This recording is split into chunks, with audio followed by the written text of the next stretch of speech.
Well, let's take it to the White House. ABC's Elizabeth Schulze is there. She watched that, I guess, speech, talk, Q&A with DHS Secretary Alejandro Mayorkas there at the briefing last hour. Elizabeth, Title 42, as we've been talking about, expires at midnight.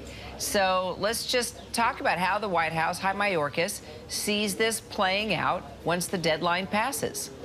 Well, Kara, it was a pretty blunt assessment from Secretary Mayorkas on how this will cause a lot of strain at the border for days, weeks, potentially even longer. Really not wanting to put a timeline on how long he expects border communities to be overwhelmed as this Title 42, as these pandemic-era restrictions lift.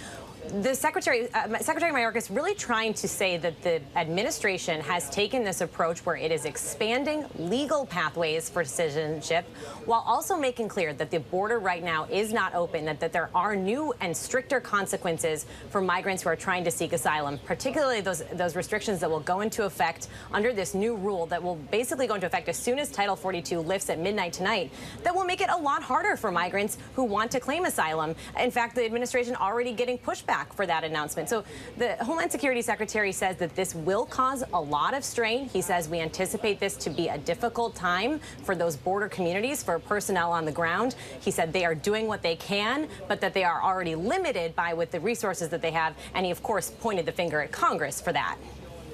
So they do say that they are expecting a surge of migrants after midnight tonight. So there is a plan in place to try and make sure that things don't get out of control. But as we've heard from the head of Customs and Border Patrol, that he still needs more. And he's concerned that he does not have what he needs to take on this influx of migrants.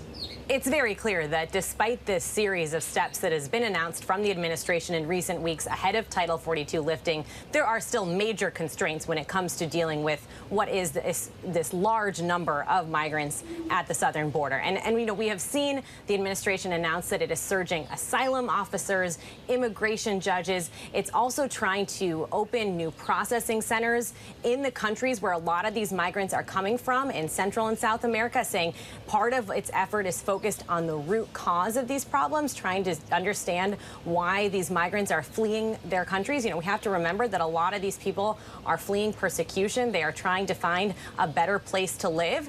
And that's an acknowledgement from the administration that there is only so much that it can do, as it's trying to also kind of put on this diplomatic front. It says it's talking to many of the countries where these migrants are coming from. We know that the U.S. also extended this agreement with Mexico, where Mexico will continue to accept migrants that the U.S. sends back over the southern border from 4 countries, and ultimately kind of saying that this is a problem that has been years in the making. Here's what we're going to try to do to fix it, but no doubt about it, it's still a major problem. So the White House says they still want to handle immigration at the border humanely. So let's just talk about how they're going to address family separations at the border moving forward. We saw what happened last time. Well, and there's such an effort here, and we heard it in that press conference with Secretary Mayorkas just now, to say we will not return to that family separation policy that we saw under the Trump administration. Clearly, the administration here trying to walk this fine line, saying that it is taking a more humane approach while also announcing these stricter steps. And that is something that they're getting pushback from on both sides. Now, we did find out that there is this new rule that will go into a place where the administration will be monitoring migrant families more. They will be looking at curfews and monitoring kind of steps to make sure that those families are staying within strict constraints. But when it comes to actual separations, it's something that they've tried to distance themselves from in the previous administration. So let's pivot, shall we, since I have you, the fight over the debt limit.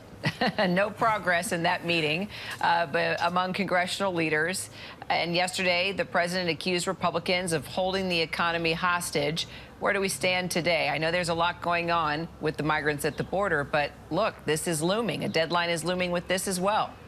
Important deadlines on both fronts. And what we know is happening today is that there are conversations between staff at the White House and members of Congress after that meeting on Tuesday, they've been having these staff-level conversations to try to figure out where there could be any sort of agreement on spending cuts. And obviously, this has been the kind of key point from House Speaker Kevin McCarthy, that no deal to raise the debt ceiling can happen with also an agreement to cut future government spending. Now, the White House is making very clear that it's still not tying those two things together, but it's also clear that there might be some places where they can find common ground when it comes to future spending. So what we're looking for is that common ground going to be found in these kind of short days between meetings?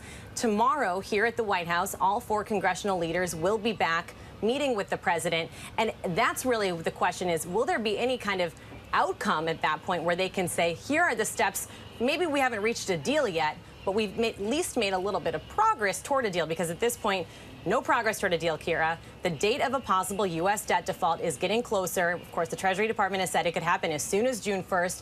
And even just the risk of approaching that date creates headwinds for the financial markets, for the economy, could have an impact for Americans watching at home when it comes to your Social Security payments, when it comes to military salaries. This is a very important issue for the economy, and the clock is ticking.